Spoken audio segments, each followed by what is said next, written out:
আর কিছু হতে পারে না। রাত্রি 9টার সময় যখন খেয়ে দিয়ে শুয়ে পড়ার সময়, তারপরও আপনারা এখানে আছেন।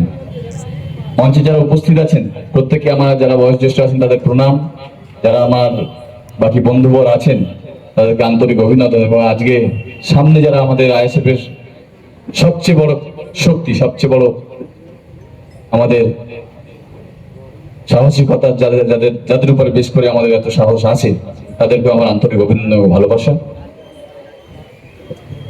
আমি শুনছিলাম কিছু মানুষ নাকি আমাদের পতাকা খুলে দিয়েছেন। যারা খুলেছেন প্রথমেই তাদের উদ্দেশ্যে বলি, এটা 2021 নয়, এটা 2026। এই কাজ করার আগে দুবার ভাববেন। 2021-এর 26 নয় এটা, আইএসএফ নয় এটা, এটা 2026-এর আইএসএফ। তাই গণতান্ত্রিক অধিকার প্রত্যেকটা দলের, পতাকা লাগানোর প্রত্যেকটা দলের মিটিং মিছিল করার অধিকার আছে।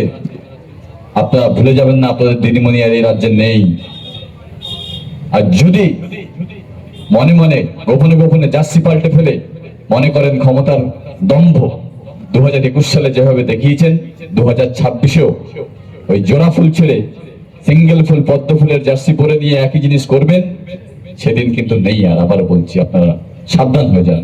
গণতান্ত্রিক উপায়ে আমরা উপায় দেবো, গণতান্ত্রিক উপায়ে আমরা লড়াইটা দেবো, গণতান্ত্রিক উপায় আপনাদের বুঝিয়ে দেবো। আমাদের দুর্বল ভাববেন না। ওই আমাদের একটা বাঘের বাচ্চা আছে না, ওই